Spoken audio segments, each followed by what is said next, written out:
भ्रष्टाचार से बना विपक्ष का गठजोड़, पीएम के पास 24 का तोड़। जो लोग भ्रष्टाचार में लिप्त हैं, उन पर जब एजेंसियां कार्रवाई करती हैं, तो एजेंसियों पर हमला किया जाता है। पीएम मोदी भ्रष्टाचार के खिलाफ, तो इसलिए पूरा विपक्ष आया एक साथ। आज भ्रष्टाचार में लिप्त जितने भी चेहरे हैं, वो सब एक साथ एक मंच पर आ रहे हैं। अपमान होता जा रहा बेलगाम। अडानी दुनिया का सेकंड रिचेस्ट मैन बना था।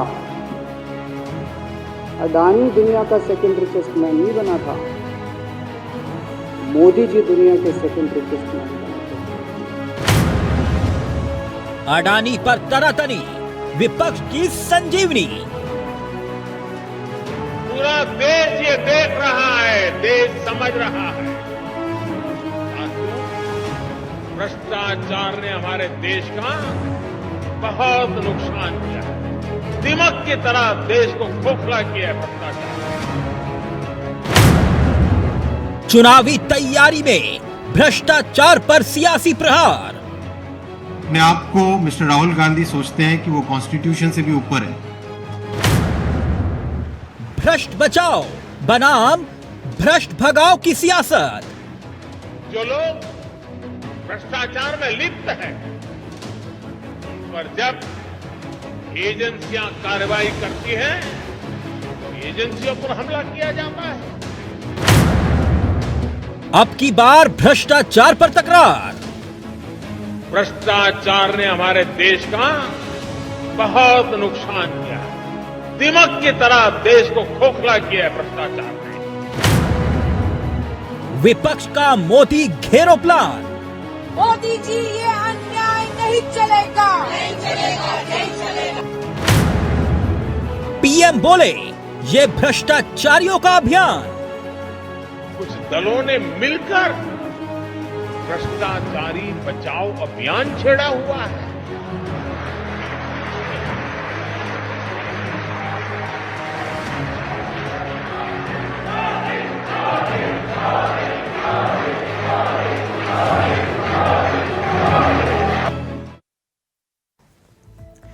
नमस्कार। तो 24 की लड़ाई अब भ्रष्टाचार पर आई। लोकतंत्र का सबसे बड़ा मंदिर, यानी कि आपकी और हमारी इस देश की संसद। संसद में जारी है संग्राम। हंगामा, हंगामा और हंगामा। सिर्फ तारीखें बदलती हैं, लेकिन तस्वीर नहीं बदलती। 13 मार्च को बजट सत्र का दूसरा चरण का आगाज हुआ। अब 13 मार्च से देखिएगा। 13 मार्च महज 17 मिनट, 14 मार्च महज 10 मिनट, 15 मार्च महज 15 मिनट, 16 मार्च लगभग 3.5 मिनट, 17 मार्च 21 मिनट, 20 मार्च 21 मिनट, 21 मार्च 30 मिनट, 23 मार्च 23 मिनट, 24 मार्च 45 मिनट और 27 मार्च 10 मिनट और फिर उसके बाद तारीख आई 28 मार्च, महज 6 मिनट। महज 6 मिनट। यह है सदन की कार्यवाही के मिनट। कितनी देर सदन चला? वैसे कहते हैं कम से कम 6 घंटे सदन की कार्यवाही होनी चाहिए, मगर ना तो चर्चा है और ना ही आपके हमारे जनहित के मुद्दे सदन के भीतर उठाए जा रहे हैं। अगर है तो सिर्फ हंगामा, हंगामा, हंगामा। अब सवाल यह कि यह हंगामा क्यों बरपा? हंगामा क्यों बरपा? देश के अपमान से शुरू हुआ यह सियासी किस्सा पिछड़ी जाति के अपमान से जुड़ गया। पहले राहुल गांधी ने विदेश में बयान दिए, फिर मसला मोदी वाला आया, अब उसे बीजेपी ने पिछड़ी जाति से जोड़ दिया। और वैसे 6 अप्रैल से 14 अप्रैल तक बीजेपी अभियान चलाएगी इसी को लेकर। गांव गांव, घर घर अभियान चलाकर बताएगी कि कांग्रेस ने कैसे राहुल गांधी ने पिछड़ी जाति का अपमान किया, और उधर विपक्ष कह रहा है कि लोकतंत्र का अपमान है।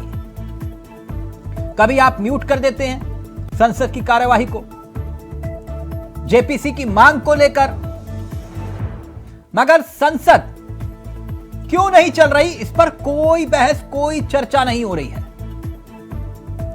सत्ता पक्ष और विपक्ष के बीच अब समझौता करवाएगा कौन? जब दो पक्षों के बीच में विवाद होता है, लड़ाई होती है, झगड़ा होता है, तब एक पक्ष और दूसरा पक्ष, उसके बीच में एक शख्स होता है जो समझौता करवाता है। अब सत्ता पक्ष अपनी बात पर अड़ा है, राहुल गांधी माफी मांगे, दूसरी तरफ विपक्ष अड़ा है जेपीसी की मांग को लेकर, तो रास्ता निकलेगा तो निकलेगा कैसे? लेकिन इस बीच देश के प्रधानमंत्री ने एक लड़ाई और छेड़ दी, और वो है भ्रष्टाचार के खिलाफ। मगर इस भ्रष्टाचार की लड़ाई में कांग्रेस और विपक्ष भी कूद पड़ा। कुछ तस्वीरें भी सामने आई जिसे आप देख रहे हैं। पहले दो बयान देखिए और दिलचस्प चर्चा होगी आज। हमारे साथ जुड़ेंगे तमाम मेहमान, लेकिन पहले ये जरा दो बयान सुनिए। कांग्रेस पार्टी तो शुरू से कोशिश कर रही है, उनका जो करप्शन है वो करप्शन हाईलाइट करे, और जो भी उनके काले करतूत है उसको तो हमारे सीएलपी लीडर, पीसीसी प्रेसिडेंट, हमारे सीनियर लीडर्स सभी पार्लियामेंट के अंदर, पार्लियामेंट के बाहर उनको एक्सपोज किया है, और प्रजाध्वनि यात्रा भी निकाली है। तो हर जगह जाकर हमारे लोग पहुंचे हैं, और बूथ वाइज भी हमारे लोग काम किए हैं। तो हमारी जीतने की संभावना पूरी है। इसीलिए तो मोदी जी अपने पूरे कैबिनेट के कलीग को वहां पर लगाया है, और खुद ही प्राइम मिनिस्टर, होम मिनिस्टर सभी वहां पर दौरे कर रहे हैं। मिस्टर राहुल गांधी सोचते हैं कि वो उन इंस्टीट्यूशन से ऊपर है। वो सोचते हैं कि कोई भी कोर्ट उनके अगेंस्ट कोई जजमेंट कैसे दे दिया। उनको लगता है कि कॉन्स्टिट्यूशन में अगर सेक्शन आर्टिकल 102 में डिस्क्वालिफिकेशन का प्रावधान है, उनके ऊपर लागू नहीं होना चाहिए। उनको लगता है कि रिप्रेजेंटेशन ऑफ पीपल्स एक्ट के सेक्शन 8(3) में कोई प्रावधान है, उनके ऊपर लागू नहीं होना चाहिए। सब पे लागू हो, मिस्टर राहुल गांधी पे लागू नहीं होना चाहिए, क्योंकि वो एंटाइटलमेंट की फीलिंग के साथ राजनीति में है, क्योंकि वो ये मानते हैं कि देश पे राज करना उनका जन्मसिद्ध अधिकार है। क्योंकि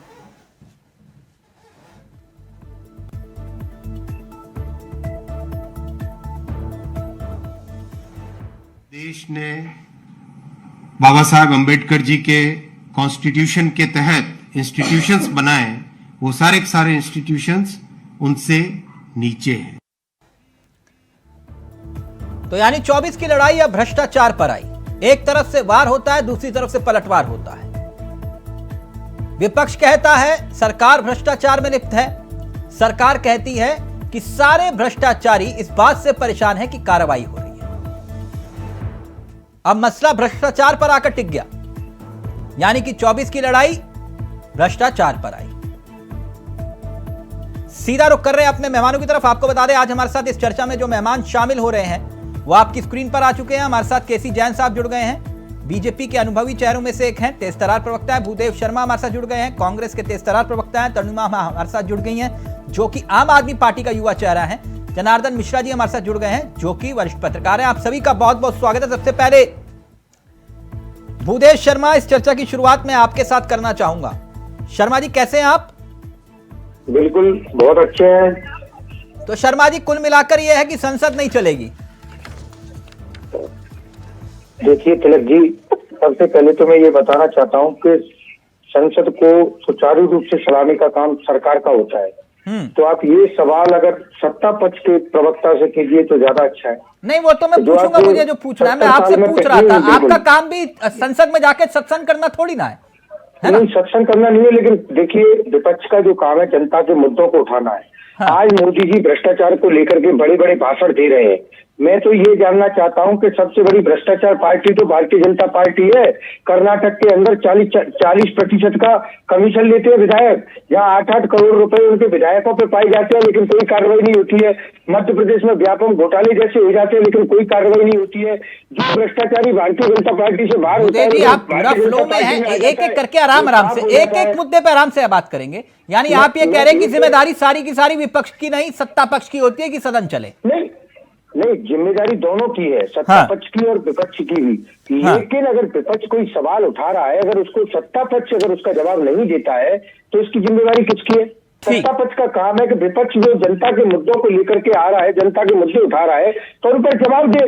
अगर जवाब नहीं देंगे तो विपक्ष कैसे होगा? केसी जैन साहब, सुना आपने, भूदेव जी कह रहे हैं कि भाई हम तो मुद्दा उठा रहे हैं, सदन चलाने की असली जिम्मेदारी सत्ता पक्ष की होती है। और यही बात अरुण जेटली जी भी कहते थे और स्वर्गीय सुषमा स्वराज भी यही बात कहती थी।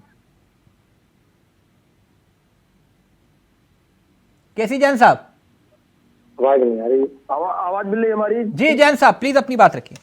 जी जी, देखिए चावला जी, मुख्य बात यह है कि सदन के अंदर जो बात सत्ता पक्ष रखे या विपक्ष रखे, उस पे कहां तक वो अडिग रहते। तो जो बात आपने कही कि सुषमा स्वराज जी कहती थी और अरुण जेटली जी कहते थे, या आज कांग्रेस कह रही, देखिए दोनों में बहुत बड़ा डिफरेंस है कि आप सदन के अंदर, सदन में जो सवाल है, जिन पे चर्चा हो रही है, उन पे अगर आप सवाल जवाब करते हैं तो बात समझ में आती है।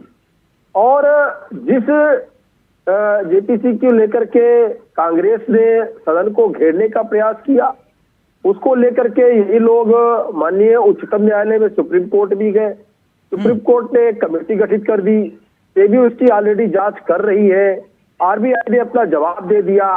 उसके बाद में भी सदन को नहीं चलने देना और ये कहना कि ये जिम्मेदारी सत्ता की सदन को कैसे चलाएं, तो क्या विपक्ष की ये जिम्मेदारी कि सदन को नहीं चलने देना है? ये इसका मतलब बार बार ये चीज कह रही कांग्रेस कि हमारा काम तो ये है कि सदन को नहीं चलने देना। ये कांग्रेस ने प्रण कर रखा है। लेकिन बात ये है कि जब भी कोई मुद्दे की बात होती है, जब भी किसी विषय पे चर्चा करनी होती है, तब से वॉकआउट कर जाते हैं, भाग खड़े होते हैं। आप देखिए धारा 370 पे इन्होंने यही किया था, 3 तलाक के बिल पे इन्होंने यही किया था। तो कुल मिलाकर के सदन में जो विषय है उस पर आप चर्चा करिए। कोई अतिरिक्त विषय आप रख रहे हैं, अगर उस विषय को लेकर के एक कार्रवाई हो चुकी है तो सदन को आप चलने दीजिए। अगर आप उससे असंतुष्ट हैं तो आप फिर से सदन को घेर सकते हैं, फिर से आप सदन को ना चलने दीजिए। लेकिन जब तक आपने जिस चीज की मांग की कि भाई इसको लेकर के आप सुप्रीम कोर्ट गए, सुप्रीम कोर्ट ने कमेटी गठित कर दी, अब आपको किस बात की दिक्कत है?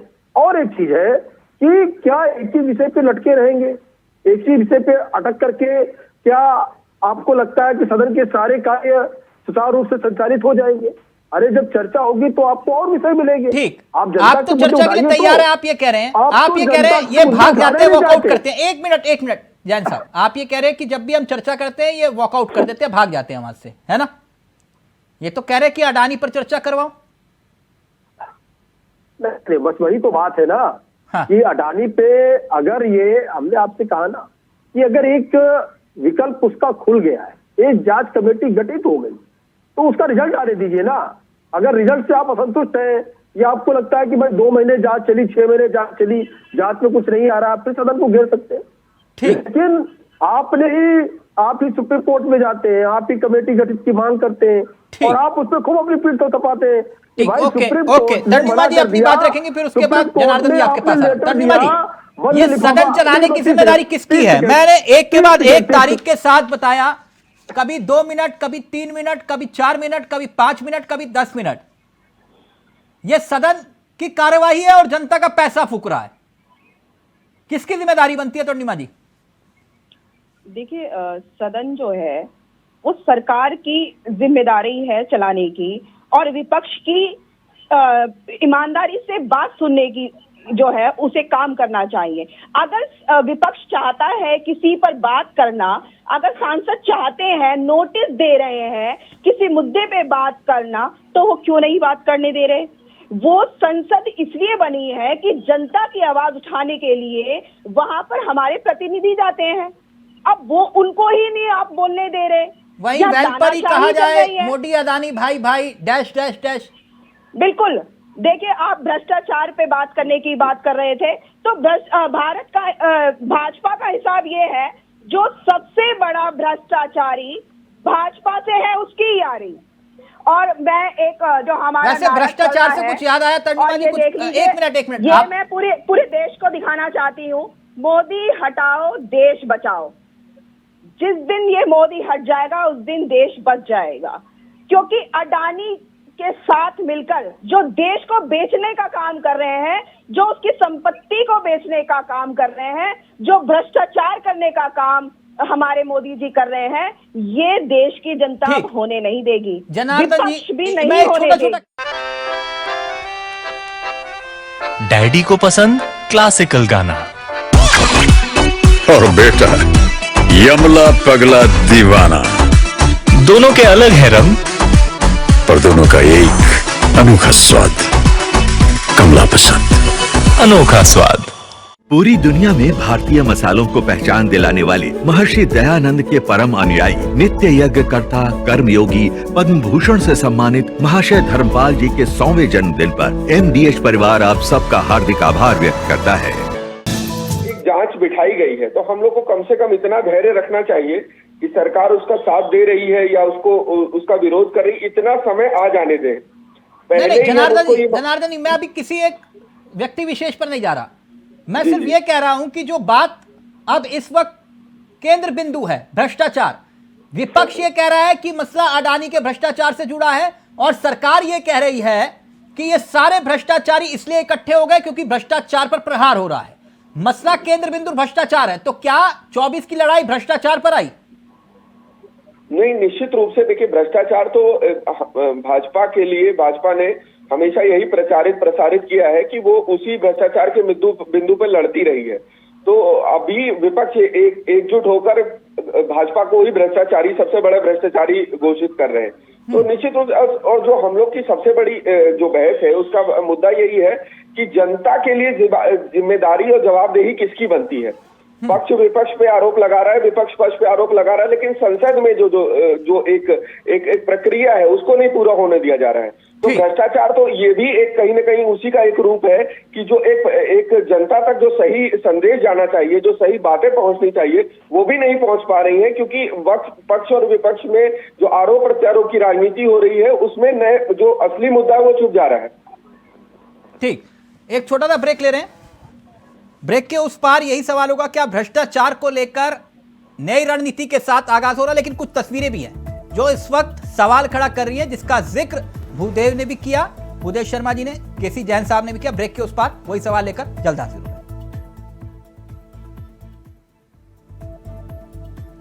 तो 24 की लड़ाई कुल मिलाकर भ्रष्टाचार पर आई, और अब उसी को लेकर छिड़ा है नया सियासी घमासान। भ्रष्टाचार से बना विपक्ष का गठजोड़, पीएम के पास 24 का तोड़। जो लोग भ्रष्टाचार में लिप्त हैं, उन पर जब एजेंसियां कार्रवाई करती हैं तो एजेंसियों पर हमला किया जाता है। पीएम मोदी भ्रष्टाचार के खिलाफ तो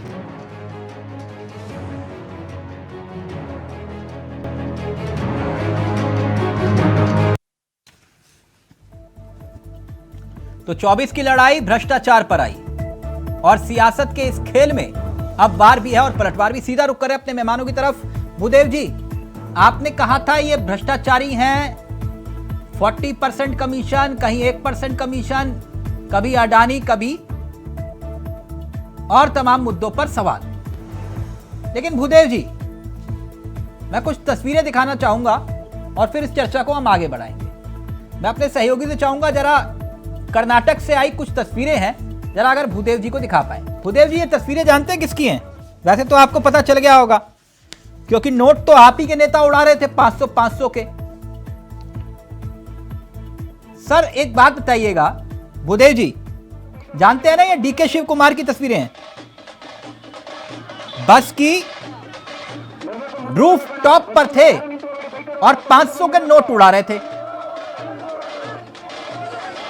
बताइए, कर्नाटक में 40% आप इनको कहते हैं, लेकिन ये कहानी तो कुछ और ही निकली।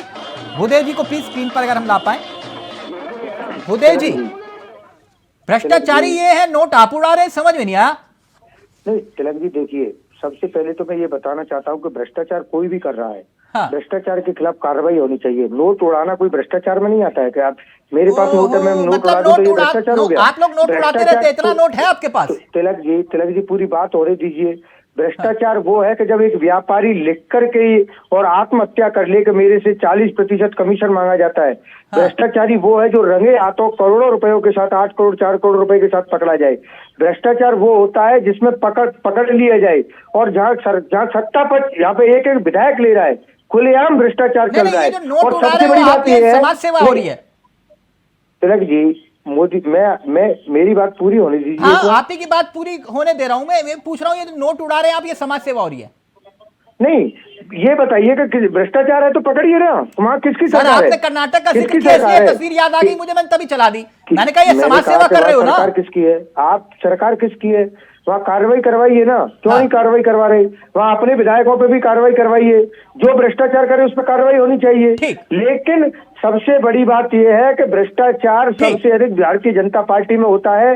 पूरा देश ये जान चुका है कि जो भ्रष्टाचार के नाम पर भ्रष्टाचार करते हैं। जी, अगर भारतीय जनता पार्टी में कोई भ्रष्ट नहीं है तो फिर जेपीसी गठित करके देश के लोगों को बता दीजिए ना कि केसी जैन साहब ये कह रहे हैं कि अगर कोई नोट उड़ा रहा है तो पकड़िए, अगर गलत हो रहा है तो। हमारा कोई लेना देना नहीं, नोट उड़ाने की हो सकता है किसी को आदत हो, शादी में जैसे नोट उड़ाते हैं डीजे पर, वैसे किसी की आदत हो, भैया चुनाव में जा रहे थे नोट उड़ा दिए, क्या हो गया?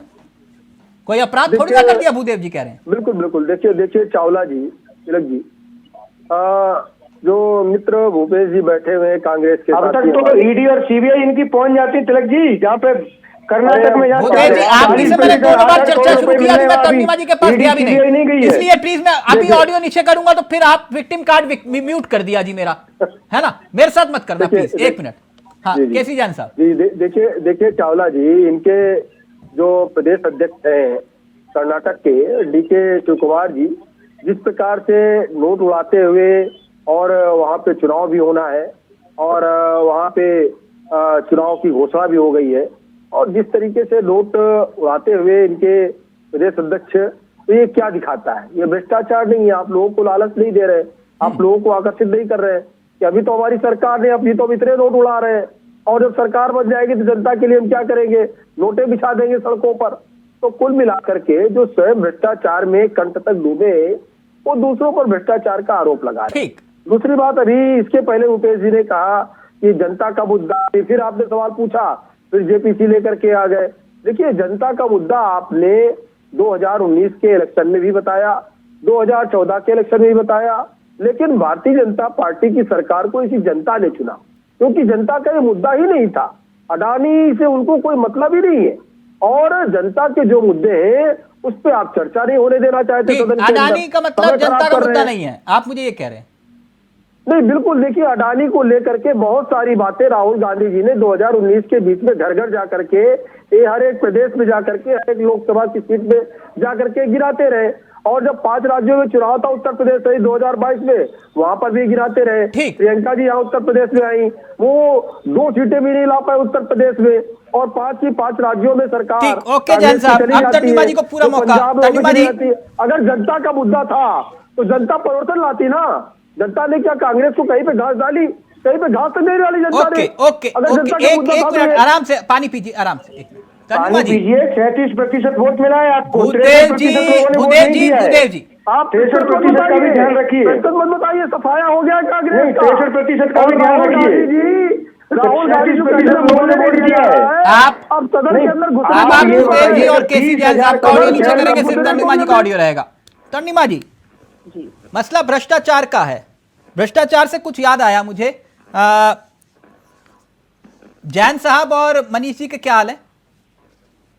देखिए चावला जी, मैं बोलना शुरू करूंगी तो बीच में बोलिएगा मत, मोदी जी की कसम खाइए पहले मेरे सामने, उसके बाद आप बोलेंगे नहीं, उसके मुझे पूरा बात बोलने दीजिए। देखिए धमकी मत दीजिए, वैसे मैं आप कहेंगे तो केजरीवाल जी की तरह कसम खा सकता हूँ कि बच्चों की, धमकी नहीं दे रही मैं कसमें वसमें नहीं खाता, आपसे मैंने सीधा सवाल किया, उसका उत्तर दे दीजिए बस। बोलने, हाँ बिल्कुल बिल्कुल।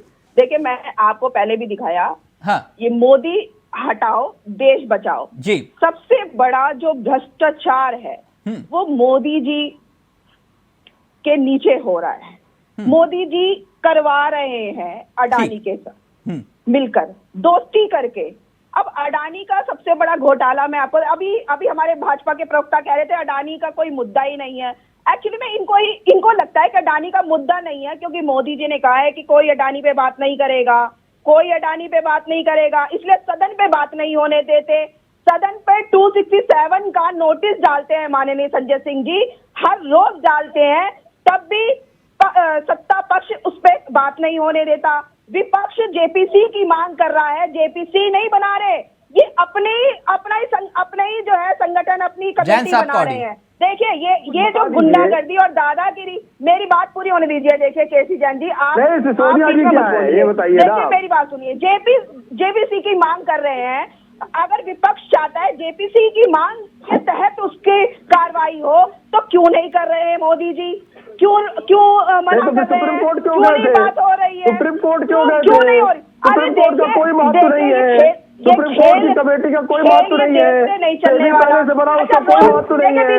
रोज जब जेपीसी की मांग बाहर की कंपनी आती है और वो एक स्टेटमेंट देती है, उसमें शेयर मार्केट डाउन होता है और उसमें भ्रष्टाचारी मोदी जी हो जाते, अच्छा राहुल उसमें भ्रष्टाचारी मोदी जी हो जाते। सदन तो ये भाजपा वाले नहीं चलाने दे रहे, खुद नहीं चलाने दे रहे, क्योंकि अडानी पे बात ना हो जाए, ये फंस ना जाए। ये इनकी हरकतें ऐसी है कि बच्चा जब किचन से कोई खाना चोरी कर लेता है, कोई टॉफी चोरी कर लेता है और माँ पूछ ले कि चोरी की है, तो फिर वो सोचे कैसे बताऊं, फैल के रोने लग जाता है, जमीन पे रोने लग जाता है। मोदी अडानी भाई देश बेचकर खाई मलाई। एक सेकंड तन्निमा जी एक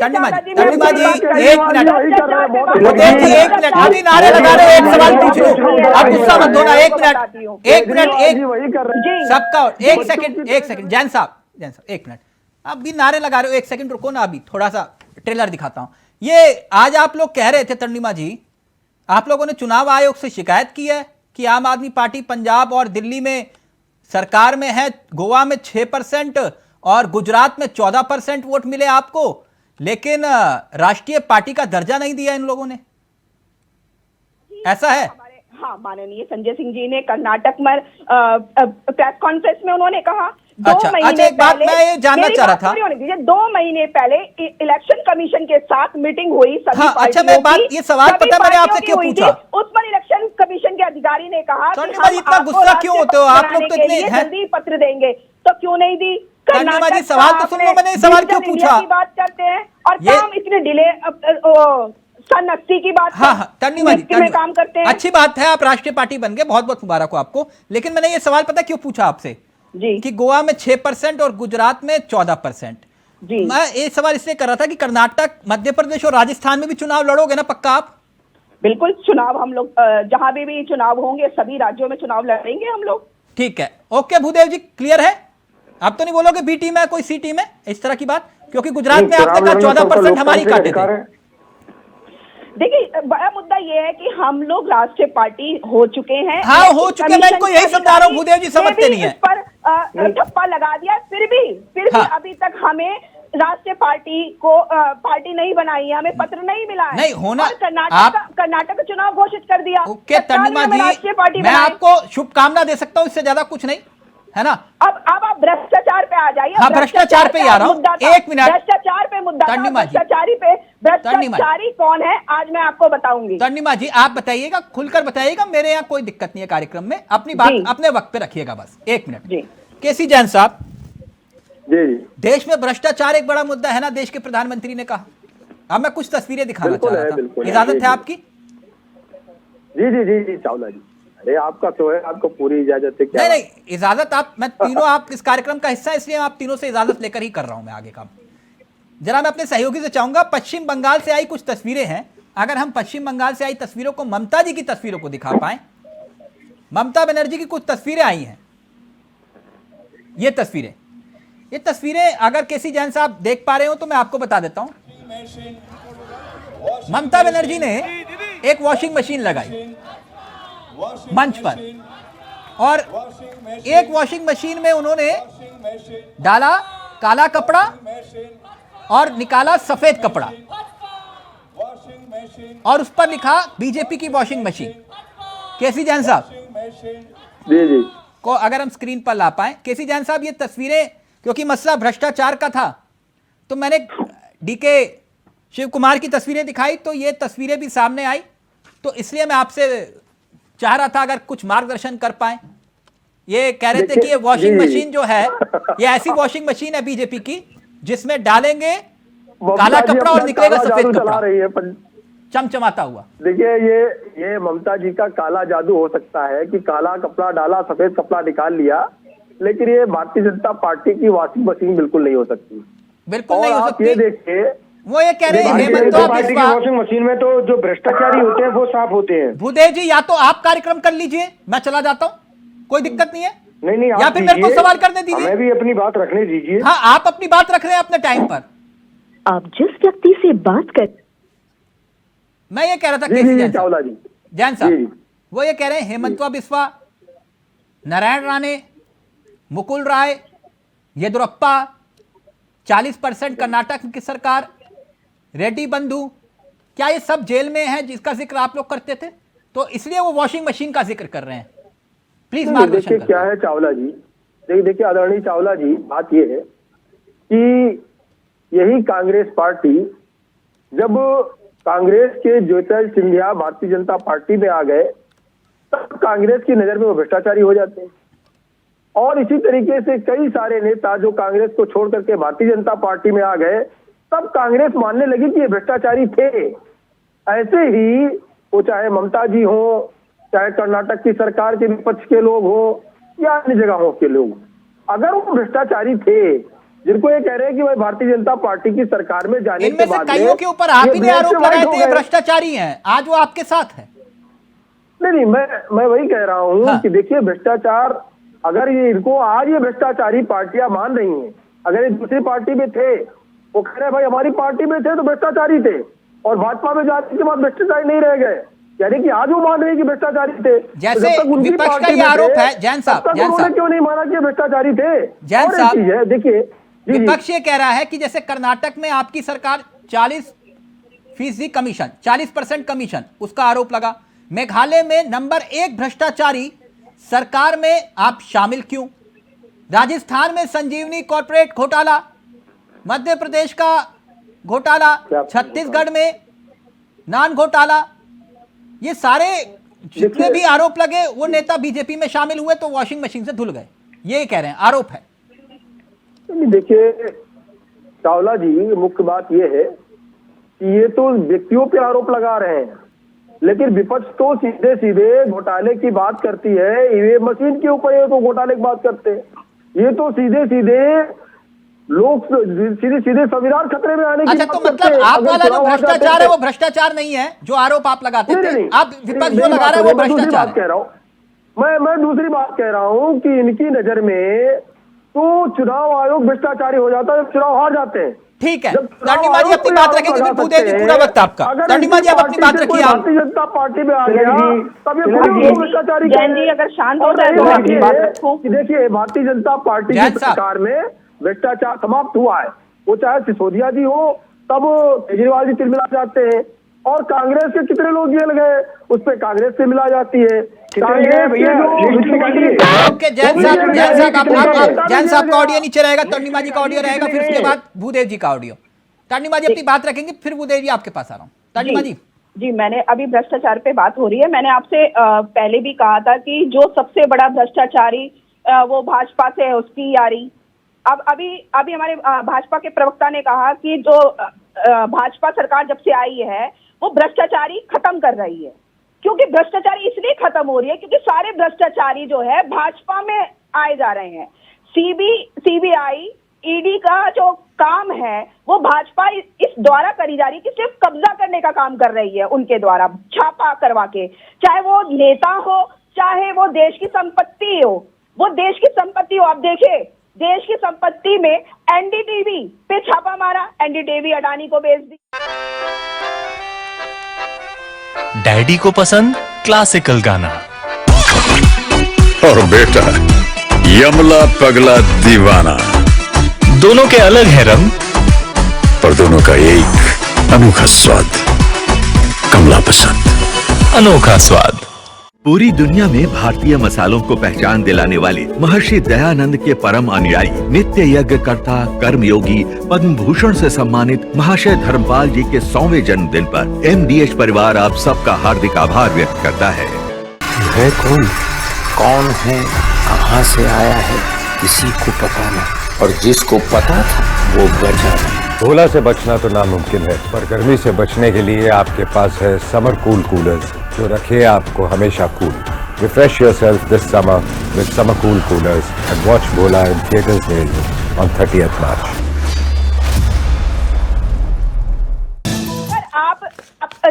उत्तर प्रदेश में मैं रहती हूँ, उत्तर प्रदेश में अगर पूरा लोकतंत्र खत्म हो गया। बिल्कुल, आप देखिए, अगर उत्तर प्रदेश में आप पुलिस स्टेशन चले जाइए एफआईआर दर्ज कराने के लिए, तो एक एफआईआर आप दर्ज नहीं करा सकते। लेकिन दिल्ली में मोदी हटाओ देश बचाओ के नारे में 138 चोरी छुपे मत लगाओ, खुला लगाओ नाम के साथ तर्निमा श्रीवास्तव है ना, उन्हें लिखवा सकते हो नीचे, क्या दिक्कत है, कौन रोक रहा है? खेल रही है हमारे साथ, ये भूदेव जी के साथ, ये ज्यादा दिन तक नहीं चलेगा। भूदेव जी, तो विपक्ष इनके पीछे पड़ा है, अभी तो विपक्ष विरोध कर रहा है, जब जनता सड़क पे उतरेगी तो ये दिखाई कहीं नहीं देगी, देश में बिल्कुल सही कहा जनता, बांग्लादेश जाएंगे, बांग्लादेश की आजादी तर्निमा जी हो गया ना, जेल गए थे, तर्निमा जी इतना गुस्सा नहीं अच्छा होता। एक मिनट रुक जाइए आप, एक मिनट भूदेव जी आ जाओ लास्ट तिलक जी। मसला भ्रष्टाचार का आ गया, तो ये जैसे 2012 के वक्त था 2G 3G 4G जीजा जी, ये सब बातें एक बार फिर से भ्रष्टाचार जो है सियासत के केंद्र में आ गया है कि नहीं? बिल्कुल, देखिए तिलक जी, मैं वही कह रहा हूँ कि भारतीय जनता पार्टी ने किस तरह से देश को गुमराह करने का काम किया, ये पूरा देश देख रहा है। 2G घोटाले पर क्लीन चिट, कोयला घोटाले पर क्लीन चिट, ऐसे तमाम ये आरोप लगाते थे। लेकिन आज जब इन पे ये आरोप लग रहे हैं, तो जो मोदी जी बार बार भ्रष्टाचारियों को एक हो गए, तो आप पे जो आरोप लग रहे हैं, आप जनता के सामने उसको क्लीन चिट दो, बताओ कि 20,000 करोड़ रुपए अडानी की कंपनी सेल कंपनियों के द्वारा किसके हैं, ये आप जनता को क्यों बताना नहीं चाहते? आप न संसद में कोई बोलता है तो उसको संसद से बाहर कर देते हो आप। आज देश में जिस तरह की तानाशाही सरकार काम कर रही है, आज बेरोजगारी को लेकर के अगर इनसे कोई सवाल पूछता है तो वो देशद्रोही हो जाता है, महंगाई को लेकर के पूछता है तो ये प्याज नहीं खाते और ये देशभक्त नहीं है, किसान खालिस्तानी है, देशद्रोही है। अगर आज इनसे सवाल पूछता है तो आज वो इस देश का सबसे बड़ा देशद्रोही हो जाता है। लेकिन इनकी पार्टी में अगर कोई देशद्रोही आ जाता है या कोई आतंकवादी भी अगर ये आ जाए ना, तो ये उसको अपनी वॉशिंग मशीन में डाल करके साफ कर देंगे। ये तो पूरा देश जान चुका है। और ये जो बोल रहे हैं ना बार बार, मैं निश्चित तौर पर कह रहा हूं कि आज ये जनता जान चुकी है कि किस तरह से एक भारतीय जनता पार्टी देश की संस्थाओं को खत्म करने का काम कर रही है। जो काम 70 साल में कभी नहीं हुआ कि सीबीआई के कार्यालय को दिल्ली पुलिस के द्वारा घेरा गया, भूदेव जी मेरी आवाज आ रही है, काम कभी नहीं हुआ कि जो सुनिए सुप्रीम कोर्ट के जजों को आकर के प्रेस कॉन्फ्रेंस करनी पड़ी, जो कभी नहीं हुआ। भूदेव जी को ऑडियो नहीं जा पा रहा, प्लीज चेक करिएगा। भूदेव जी ऑडियो आ रहा है कि नहीं? मेरे को बिल्कुल क्लियर आ रहा है। क्लियर आ रहा है, सवाल सुन लीजिए या फिर अपनी बात पूरी करनी है? सर ऐसे लग रहा था कि 2019 का टेप रिकॉर्डर चला दिया हमने। नहीं आता है, नहीं 2019 का टेप रिकॉर्डर नहीं है।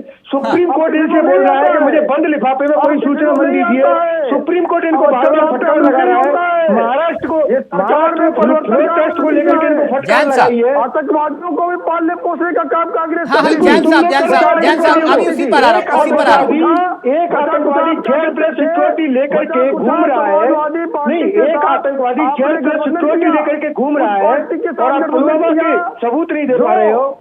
जो वापस लेने का काम करती है जैन साहब, एक मिनट भूदेव जी समाजवादी पार्टी भूदेव जी, उसके साथ आप गठबंधन करते हैं। भूदेव जी, एक विषय से थोड़ा हटके सवाल है, क्योंकि मैंने तर्निमा जी से वो सवाल किया था तो लाइव में कमेंट आ गया, इसलिए उस सवाल को शामिल कर रहा हूं।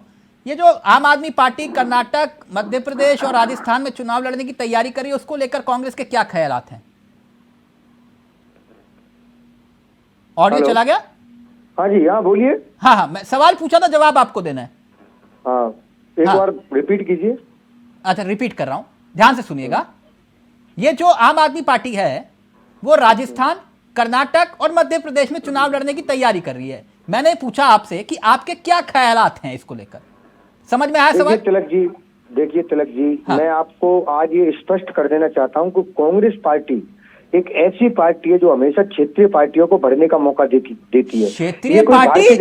सुनिए, ये कोई नहीं, आपने गलत बात बोली, मैं इसलिए टोक रहा हूं। तर्निमा जी, ये गलत बात है कि नहीं कह रहे क्षेत्रीय पार्टी को पनपने का मौका देती है कांग्रेस? सुनिए, नहीं आप अपमान कर रहे पार्टी है बिल्कुल ना। तर्निमा जी, ये गलत बात है, ये मैं नहीं सुन पा रहा हूं। पूरी बात सुनिए तिलक जी, मेरी आपने जो बात कही, 1 मिनट रुकिए तर्निमा जी, ये कह रहे हैं कि हम क्षेत्रीय पार्टी को पनपने का मौका देते हैं।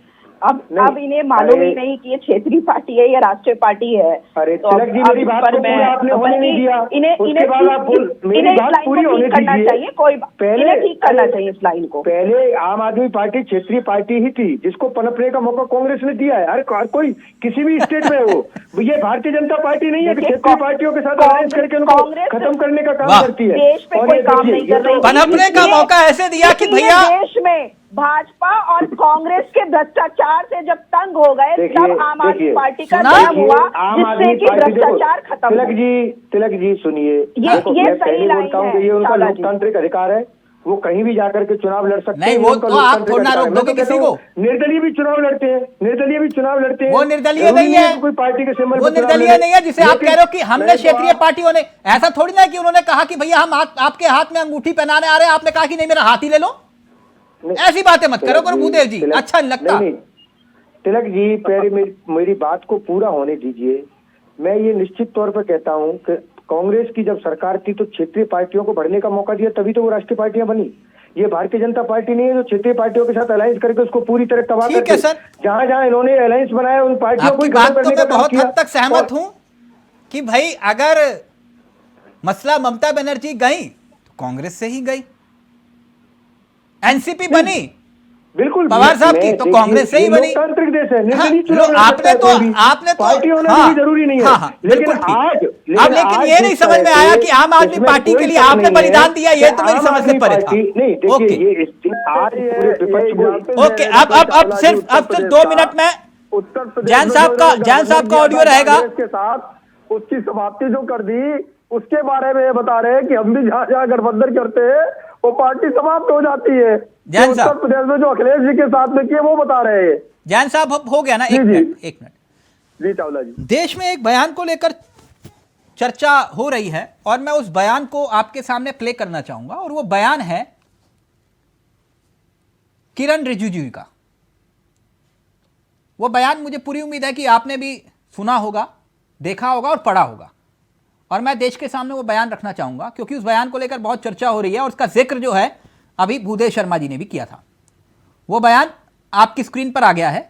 वो ये कह रहे हैं कि कई रिटायर्ड जज देश विरोधी गैंग का हिस्सा बन गए हैं। कुछ लोग न्यायपालिका को सरकार के खिलाफ करना चाहते हैं। ऐसे लोग बचेंगे नहीं। देश के खिलाफ काम करने वालों को इसकी कीमत चुकानी पड़ेगी। देश के भीतर और बाहर भारत विरोधी ताकतें एक ही भाषा का इस्तेमाल करती हैं कि लोकतंत्र खतरे में है। कैसी जैन साहब? जी देखिए, ये सवाल ले लीजिए जैन साहब। जी क्या वाकई ऐसा है? बिल्कुल। देखिए चावला जी, जो कुछ आदरणीय किरण रिजिजू जी ने कहा कि भारत देश की न्यायपालिका के प्रति कुछ लोग अविश्वास पैदा करना चाहते हैं, देश के अंदर भी देश के बाहर भी, और इस चीज को नहीं होने दिया जाए। देश विरोधी गैंग का हिस्सा नहीं, तो अगर उसमें कुछ लोग शामिल हो सकते हैं, अगर वो विशेष विचारधारा से जुड़े हुए हैं, अगर तो आपको देश को ये नहीं बताना चाहिए ना, आपने ये बात कही तो देश को ये बताना चाहिए ना वो कौन कौन है जो देश विरोधी है। देखिए नाम बताइए। ये चीज कही नहीं, देखिए चावला जी, शुरुआत जब किसी चीज की होती है और उसके बाद में जब चीजें उभर करके सामने आती तो नाम भी सामने आती, तो नाम बताने चाहिए सर। अच्छा, यानी जो आलोचना करेगा, जो सरकार की आलोचना करेगा वो देशद्रोही होगा। देखिए, सरकार की आलोचना और न्यायपालिका के प्रति अविश्वास पैदा करना दो अलग अलग चीजें हैं। नहीं तो आप कैसे तय करेंगे वो? के प्रति आप एक तो नाम भी तो बताएंगे ना सर, ये हैं, हम इनका जिक्र कर रहे हैं। बिल्कुल बिल्कुल, देखिए चावला जी, साथ में जो आपने दूसरा स्टेटमेंट अभी जो दूसरा स्टेटमेंट आपने दोहराया किरण जी का, कि जो लोग देश में न्यायपालिका के प्रति अविश्वास पैदा कर रहे हैं वो लोग बचेंगे नहीं सर। तो देखिए भारत देश वो जो कह रहे हैं कि कुछ रिटायर्ड जज एंटी इंडिया ग्रुप का हिस्सा बन गए हैं। सर सुनिएगा जैन साहब, ये गंभीर विषय क्यों है मैं बता रहा हूं। वो ये कह रहे हैं कि कुछ रिटायर्ड जज एंटी इंडिया ग्रुप का हिस्सा बन गए हैं। तभी ये सवाल खड़ा हो रहा है कि सरकार की आलोचना करना क्या राष्ट्र के खिलाफ हो जाता है या फिर राष्ट्रद्रोही हो जाते हैं? बिल्कुल नहीं, बिल्कुल नहीं। देखिए आपने अभी जो स्टेटमेंट दोहराया, और बिल्कुल दिन भर चूंकि तमाम सारे न्यूज चैनलों को हम लोग देखते हैं और दिन में भी कई सारे डिबेट में हम लोग हिस्सा लेते हैं, और जो किरण जी का बयान है बिल्कुल हमने देखा है, उस पर कई चर्चाएं भी हम लोगों ने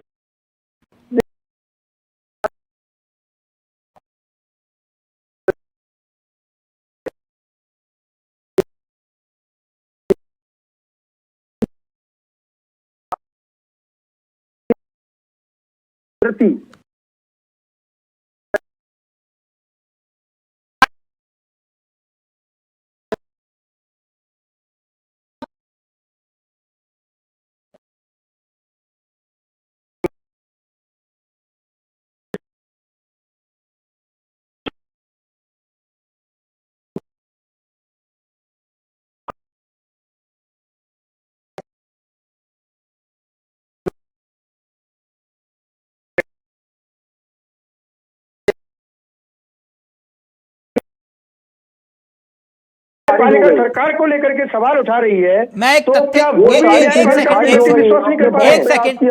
क्या इस देश के अंदर एक ऐसी सरकार नहीं थी? एक मिनट, क्या इस देश के अंदर ऐसी एक मिनट सबका ऑडियो नीचे, क्या इस देश के अंदर एक ऐसी सरकार नहीं थी जिसमें जज सांसद बन जाते हैं? आप कहेंगे इसमें नई बात क्या है, लेकिन सांसद बनने के बाद जब सांसदी खत्म होती है तब उसके बाद फिर जज बन जाते हैं। तो ऐसा चमत्कार क्या इस देश में नहीं हुआ? भूदेव जी आप मुझे यह कह रहे हैं? होता है, ऐसा भी हुआ था, है ना? तो यह मसला सम्मान का है। न्यायपालिका का सम्मान सबको करना चाहिए, है ना? थैंक यू सो मच, बहुत बहुत शुक्रिया टंडिमा जी, आपका भी शुक्रिया, केसी जैन साहब आपका भी, और भूदेव शर्मा आपका भी बहुत बहुत शुक्रिया। अब सवाल यह कि आखिरकार क्या लड़ाई सीधे तौर पर 24 की भ्रष्टाचार पर आई, और क्या वाकई में अब इस लड़ाई में केंद्र बिंदु में सीधे तौर पर बीजेपी, कांग्रेस, समूचा विपक्ष एक दूसरे पर आरोप और प्रत्यारोप की कहानी आई। फिलहाल मुझे दीजिए इजाजत, नमस्कार, जय हिंद, जय भारत।